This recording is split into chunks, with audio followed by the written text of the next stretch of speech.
नमस्कार मित्रों, Galaxy competition classes में आप सभी लोगों का हार्दिक स्वागत है। जैसा कि आप सभी लोगों को पता है कि मैंने आप लोगों को मासिक करेंट अफेयर के क्रम में फरवरी माह के प्रथम, द्वितीय और तृतीय सप्ताह के वीडियो प्रोवाइड करा दिए हैं। चतुर्थ सप्ताह का वीडियो मैं आप लोगों के सामने रिकॉर्ड कर रहा हूं, जो जल्दी से जल्दी आप लोगों की खिदमत में पेश होने वाला है। इससे पहले जो 3 वीडियो मैंने डाल दिए हैं, यदि आप चैनल में नए हैं तो उनको देखना बिल्कुल भी ना भूलें। अवश्य ही मैं उन तीनों वीडियो का लिंक इस वीडियो के डिस्क्रिप्शन बॉक्स में प्रोवाइड करा दूंगा। यदि आप चैनल में नए हैं तो चैनल को सब्सक्राइब कर लीजिए, लाइक कर लीजिए, शेयर कर लीजिए। ऐसा करना बिल्कुल ही निःशुल्क है, लेकिन हमें इससे मोटिवेशन ज़रूर प्राप्त होता है ताकि हम आगे की वीडियो आप लोगों को समय से प्रोवाइड कर सकें। तो चलिए ज़्यादा कुछ ना कहते हुए देखते हैं आज की वीडियो। इससे पहले 61 क्वेश्चन मैं आप लोगों को फरवरी माह के प्रोवाइड करा चुका हूं और 1 लाइनर 32 क्वेश्चन आप लोगों को प्रोवाइड करा चुका हूं। तो 61 और 32 क्वेश्चन फरवरी माह की करंट अफेयर के आप लोग पढ़ चुके हैं। जिन्होंने ना पढ़ा हो इसके पहले की वीडियो देख लें। तो चलते हैं 62 क्वेश्चन की ओर। हाल ही में इसरो ने चंद्रयान 3 लॉन्चिंग के बारे में समय बताया है। वह समय कितना था? वह समय था दिसंबर 2022। कोविड-19 लॉकडाउन की वजह से चंद्रयान 3 और देश के पहले मानव अंतरिक्ष मिशन गगनयान इन दोनों में ही देरी हो चुकी है। अंतरिक्ष अनुसंधान संगठन इसरो की कई परियोजनाएं प्रभावित हुई हैं। इसी कोविड-19 की वजह से पूरे देश की ही परियोजना प्रभावित हुई है। वैसे चंद्रयान 3 में अपने पूर्ववर्ती यानों की तरह ऑर्बिटर नहीं लगेगा। इसके जो इसरो के अध्यक्ष हैं के सिवान के अनुसार चंद्रयान 3 भी एक महत्वपूर्ण मिशन है जो अंतर्ग्रहीय लैंडिंग में भारत के लिए आगे का मार्गदर्शन प्रशस्त करेगा। सिवान ने कहा है कि गगनयान परियोजना के तहत इस साल दिसंबर में इसरो के प्रथम मानव रहित मिशन को अंजाम देने की योजना है, यानी कि इसका आंसर होगा दिसंबर 2022। अगले प्रश्न की ओर बढ़ते हैं। क्वेश्चन नंबर 63, महिलाओं को संपत्ति का अधिकार देने वाला देश का पहला राज्य कौन बना? तो जी हाँ, ये देश का पहला राज्य उत्तराखंड बना हुआ है। ये अध्यादेश आजीविका की तलाश में अभी कोविड-19 के समय में जो है राज्य के पर्वतीय क्षेत्र जो थे, उत्तराखंड के पर्वतीय क्षेत्र में बहुत ही बड़ी संख्या में पुरुषों और महिलाओं की दूसरी जगह जाने के मद्देनजर ये अध्यादेश लाया गया है। अध्यादेश में महिलाओं को आर्थिक स्वतंत्रता उपलब्ध कराने पर केंद्र ने जो चीज़ें नहीं कर पाई हैं वो उत्तराखंड ने करके दिखाया है। राज्य के कृषि मंत्री जो है वहाँ के सुबोध उनियाल, उन्होंने महिलाओं को उनके पति की पैतृक संपत्ति यानी स्वस्वामित्व, पैतृक संपत्ति में उन्होंने शब्द का इस्तेमाल किया है सहस्वामित्व, यानी कि उसकी सहभागिनी अर्थात जो संपत्ति है उसमें सिर्फ पति का ही स्वामित्व नहीं है, उसमें पत्नी का भी स्वामित्व है। इसलिए सहस्वामित्व का अधिकार देने वाला यह देश का पहला राज्य बना है। यदि इस फैसले के तहत महिला तलाक भी देती है लेकिन दोबारा शादी नहीं करती है तो भी वह अपने पति के संपत्ति के हकदार है। हाँ, अगर उसको कोई संतान नहीं होती है तो भी उसे संपत्ति में पूरा का पूरा अधिकार दिया जाएगा। तो महिला प्रशस्तीकरण के लिए जो है बहुत ही अच्छा फैसला उत्तराखंड ने लिया है, काबिले तारीफ है। चलिए आगे देखते हैं। मुंबई अंडर सी टनल के बारे में गलत विकल्प चुने। देखिए, अंडर सी का मतलब होता है समुद्र के अंदर, टनल का मतलब होता है सुरंग। समुद्र के अंदर जो सुरंगें बनाई जाती है उसके बारे में कुछ चीज़ें दी गई हैं, आपको गलत विकल्प चुनना है। ये ट्विन सुरंगें मरीन ड्राइव प्रोमेनेड से शुरू होकर बांद्रा वर्ली समुद्र लिंक के वर्ली एंड तक 10.58 किलोमीटर लंबी हैं। जी, एक ऑप्शन सही है। सुरंगें प्रतिदर्शनी पार्क से शुरू होकर मरीन ड्राइव में नेताजी सुभाष रोड पर समाप्त होती हैं, ये भी सही है।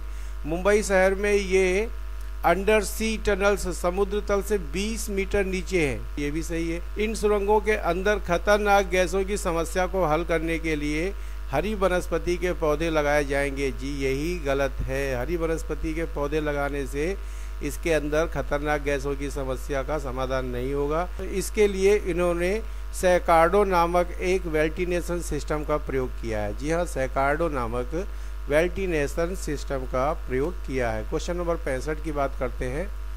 हाल ही में तमिलनाडु सरकार ने सरकारी कर्मचारियों के लिए सेवानिवृत्ति की आयु कितनी कर दी है? तो ये 60 साल कर दी है, इससे पहले 59 साल थी।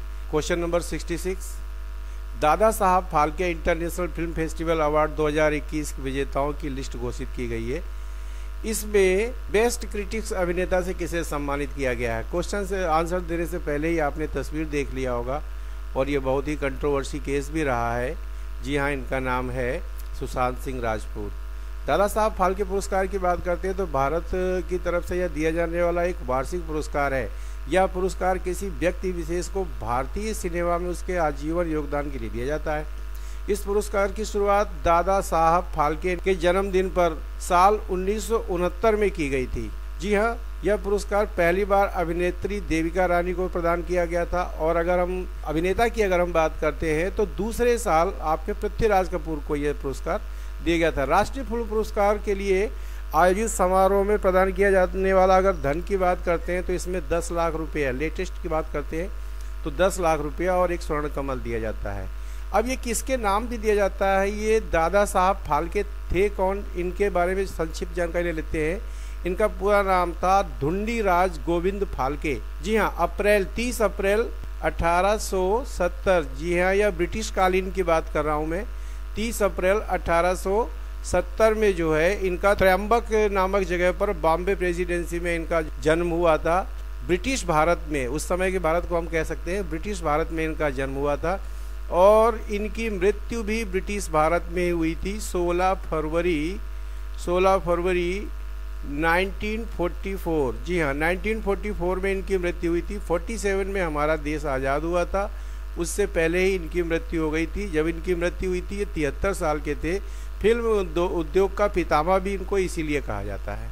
और इसके बारे में जो लिस्टें आई हुई हैं इस दादा साहब फाल्के पुरस्कार से रिलेटेड, तो एक ही क्वेश्चन में सारा समाधान मिल जाए, इसलिए मैंने लिस्ट इसमें लगा दी है। आप लोग इस लिस्ट को बड़े ध्यान से देख लीजिएगा कि स्क्रीनशॉट भी ले लीजिएगा।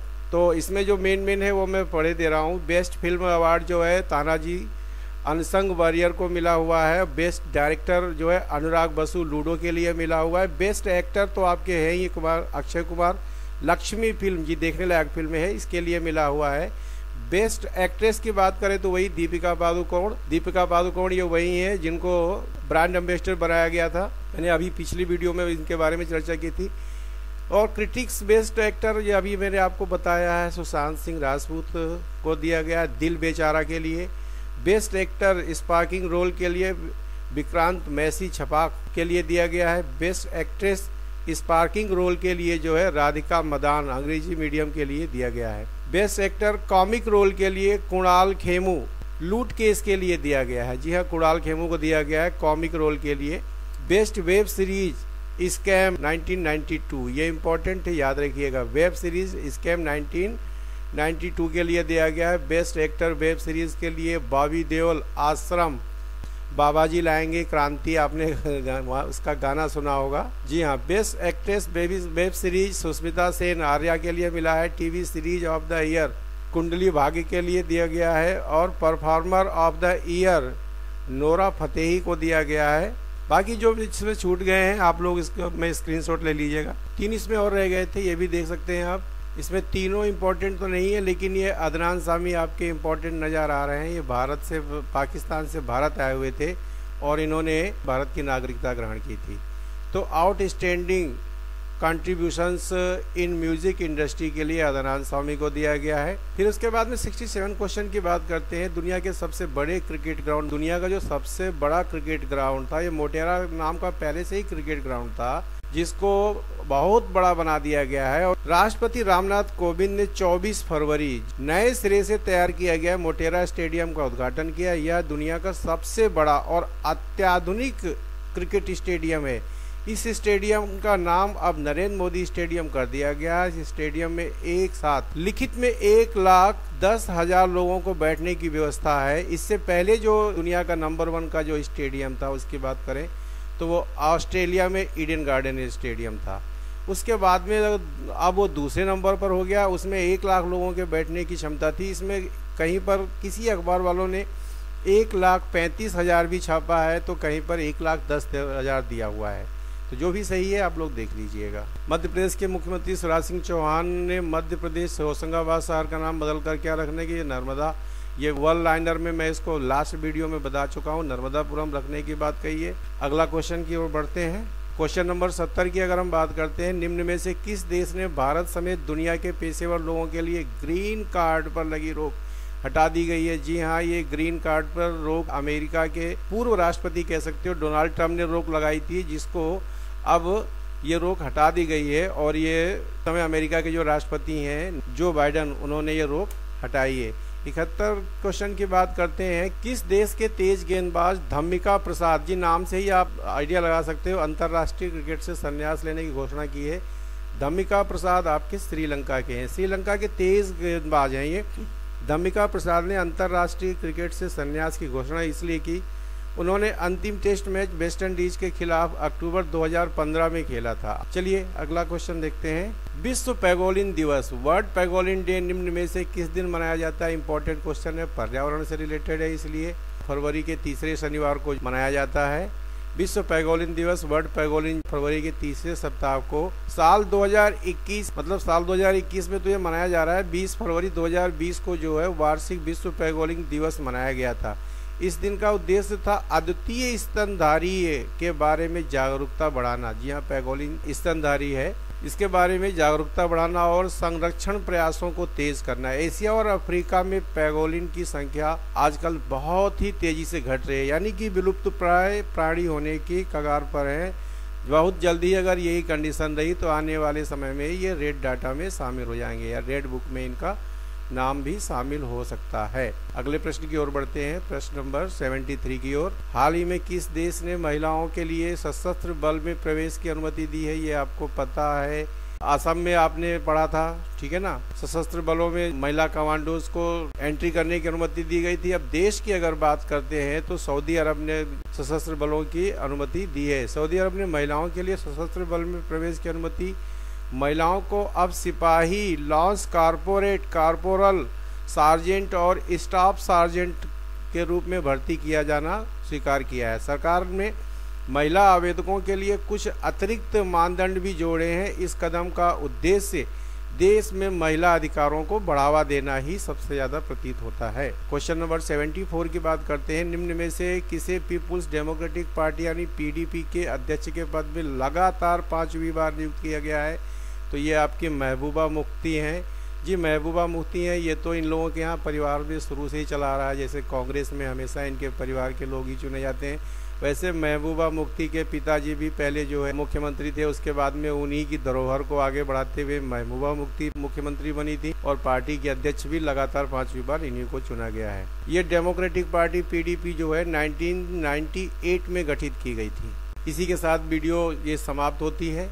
अगर आप चाहें तो वीडियो को सब्सक्राइब कर सकते हैं। अगर हमारी मेहनत का थोड़ा सा भी प्रतिफल हमें देना चाहते हैं तो कम से कम 2-4 ग्रुप में इसको आप शेयर भी कर सकते हैं, लाइक भी कर सकते हैं, कमेंट भी कर सकते हैं, अपने सुझाव भी पोस्ट कर सकते हैं। यदि आप कमेंट करके अपने सुझाव हमें पोस्ट करेंगे तो यकीन मानिए हमें इससे बहुत ज़्यादा मोटिवेशन मिलेगा। हमें अपने वीडियो बनाने का प्रतिफल सिर्फ आपके कमेंट से ही मिल जाएगा। सब्सक्राइब, लाइक, शेयर, कमेंट ये सब टोटल फ्री है। इसका प्रयोग कर देने में आपका कुछ खर्च नहीं होगा, लेकिन हमें प्रोत्साहन जरूर प्राप्त होगा। पूरा वीडियो देखने के लिए बहुत बहुत धन्यवाद। आपका दिन शुभ हो।